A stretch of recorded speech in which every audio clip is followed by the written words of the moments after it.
2026 சட்டமன்ற தேர்தல் பணிகள் தொடர்பாக தொகுதி வாரியாக திமுக நிர்வாகிகளை கட்சியின் தலைவரும் முதலமைச்சருமான ஸ்டாலின் சந்தித்து கருத்துக்களை கேட்டறிந்தார். பட்டுக்கோட்டை, மணப்பாறை, பாபநாசம் சட்டமன்ற தொகுதி நிர்வாகிகளை சந்தித்த முதல்வர் ஸ்டாலின் திமுக ஒன்றிய செயலாளர்களிடம் ஒவ்வொரு வாக்குச்சாவடியிலும் சேர்க்கப்பட்டுள்ள உறுப்பினர்களின் விவரங்களை கேட்டறிந்தார். மேலும் ஒவ்வொரு தொகுதியிலும் இதுவரை எத்தனை வீடுகளுக்கு சென்று பொதுமக்களை சந்தித்துள்ளீர்கள், பொதுமக்களிடம் வரவேற்பு எப்படி உள்ளது, திமுக அரசின் திட்டங்கள் பொதுமக்களிடம் சரியாக சென்று சேர்ந்துள்ளதா என்பன உள்ளிட்ட விவரங்களையும் முதல்வர் கேட்டறிந்தார்.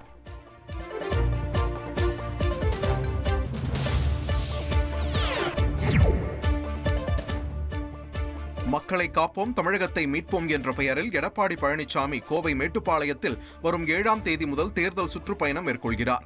இதற்கான லோகோவை சென்னை ராயப்பேட்டையில் உள்ள கட்சியின் தலைமை அலுவலகத்தில் எடப்பாடி பழனிசாமி வெளியிட்டார். பிரச்சார பாடலும் வெளியிடப்பட்டுள்ளது. இதைத் தொடர்ந்து செய்தியாளர்களிடம் பேசிய எடப்பாடி பழனிசாமி வீடு வீடாக சென்று கதவை தட்டி உறுப்பினர்களை சேர்க்கும் அளவுக்கு திமுக சென்று விட்டதாக தெரிவித்தார். அங்கங்கே இருக்கின்ற மக்கள் விருப்பப்பட்டு அந்த கட்சியில் உறுப்பினர் சேருவாங்க.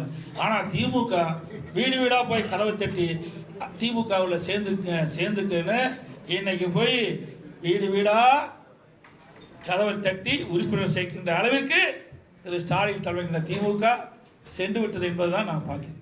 கூட்டணி குறித்தும் முதல்வர் வேட்பாளர் குறித்தும் மத்திய உள்துறை அமைச்சர் அமித்ஷா தெளிவாக கூறிவிட்டதாகவும் எடப்பாடி பழனிசாமி தெரிவித்தார். கூட்டணி குறித்து தெளிவாக மத்திய உள்துறை அமைச்சர் அமித்ஷா அவர்கள் தெரிவித்தார். அனைத்து இந்திய அண்ணா திராவிட முன்னேற்ற கழகம் பாரதிய ஜனதா கூட்டணி அமைக்கப்பட்டுகின்றது. இந்த கூட்டணிக்கு அனைத்து இந்திய அண்ணா திராவிட முன்னேற்ற கழகம் தலைமையேற்கும். அனைத்து இந்திய அண்ணா திராவிட முன்னேற்ற கழகம் ஆட்சி அமைக்கும். முதலமைச்சர் வேட்பாளர் EPS அவர்கள் தெரிவித்தார். மாண்புமிகு மத்திய உள்துறை அமைச்சர் அவர்கள் கூறிய பிறகு அதற்கு அடுத்தாற்போல் யார் பேசினாலும் அது சரியல்ல என்பதுதான் என்னுடைய கருத்து.